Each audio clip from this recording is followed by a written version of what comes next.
Hello students, once again welcome to the online classes of Microsoft Excel। आज हम इस video में एक नया फीचर सीखने वाले हैं जो डेटा टैब में ही अवेलेबल है और फीचर का नाम है कंसोलिडेट डेटा। तो ये फीचर कुछ इस तरीके का है कि जैसे अगर हमारे पास में 3 या 4 सिमिलर पैटर्न की सिमिलर फॉर्मेट की टेबल्स हैं, शीट्स हैं, तो हम उनके डेटा को एक जगह कंसोलिडेट कर सकते हैं और उसको हम फिर एनालाइज कर सकते हैं। जैसे फॉर एग्जांपल मैंने यहाँ पे 4 शीट ली हैं, नॉर्थ, साउथ, ईस्ट और वेस्ट।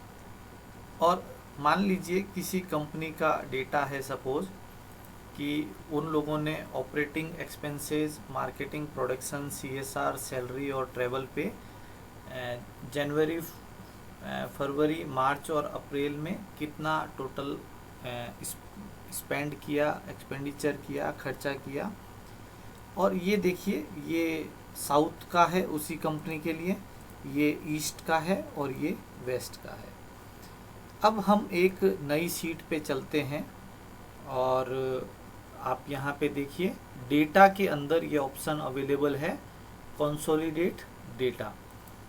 जब हम इस पे क्लिक करते हैं तो एक्सेल हमसे जानना चाह रहा है कि आप इस डेटा के साथ क्या करने जा रहे हैं। तो यहाँ पे हम सम करना चाहेंगे कि जो चारों जोन के अंदर कंपनी ने एक्सपेंडिचर किया है उसका सम हो जाए। तो यहाँ पे ब्राउज करेंगे,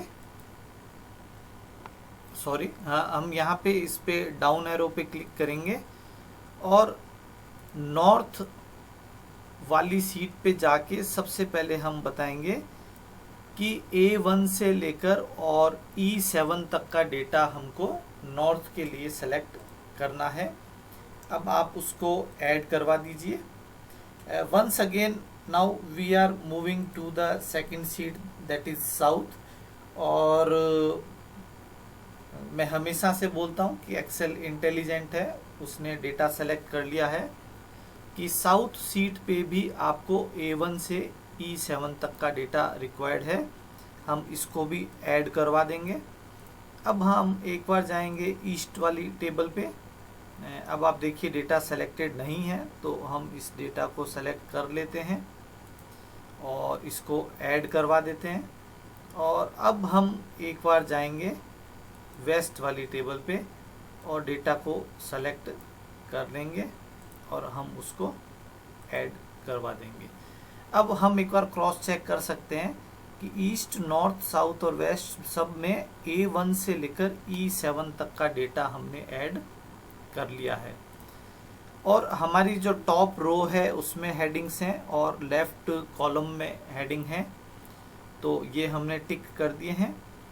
और हम एक काम करते हैं, इसको create link to source data कर देते हैं, जिससे अगर हम अपने ओरिजिनल डेटा में कोई चेंज करते हैं तो कंसोलिडेटेड डेटा के अंदर ऑटोमेटिकली चेंज हो जाएगा। Now press okay. See this is sum of all the zones. Operating expenses जो हैं वो 11,000 है नॉर्थ में, साउथ में वंस अगेन 11, 22 और 45 और 45। तो आप ये देखिए इसका ग्रैंड टोटल आ रहा है 112। तो आप ये देखिए यहाँ पे मैच हो रहा है कि 1,12,000 जो रुपए हैं वो हमारे ऑपरेटिंग एक्सपेंसेस पे अलग अलग एरिया में खर्च हुए हैं, साउथ, ईस्ट, नॉर्थ, वेस्ट। अब सपोज मैं ये डेटा को चेंज करता हूँ, नॉर्थ के अंदर मैं 11,000 की जगह 12,000 कर रहा हूँ। अब आप जो कंसोलिडेट सीट है आप उस पे देखिए कि 1,000 रुपये इंक्रीज हो गया है, वहाँ पे 1,13,000 हो गया है। तो दैट मीन्स क्योंकि हमने सोर्स डेटा को लिंक किया था इसलिए ऑटोमेटिकली डेटा चेंज हो गया है। once again I am repeating the steps data tab के अंदर आपको मिलेगा कंसोलिडेट डेटा। हम यहाँ पे उसको रेफरेंसेस बताएंगे कि कौन सी सीट से हमको डेटा पिक करना है, और फिर हम उसको ऐड करवाते जाएंगे। और आप देखिए टॉप रो और लेफ्ट कॉलम में हमारे पास में हेडिंग्स थे, इसलिए हमने उसको टिक कर दिया। और फिर create link to source data हमने किया, तो हमको जो है वो एक नया डेटा मिल गया। आप देखिए मैंने वापस से क्योंकि ओके किया था, तो जहाँ पे मेरा माउस हैंडल प्लेस्ड था वहाँ पे ये डेटा वापस से आ गया है। Thank you, that's all for this video, and that was about consolidated data।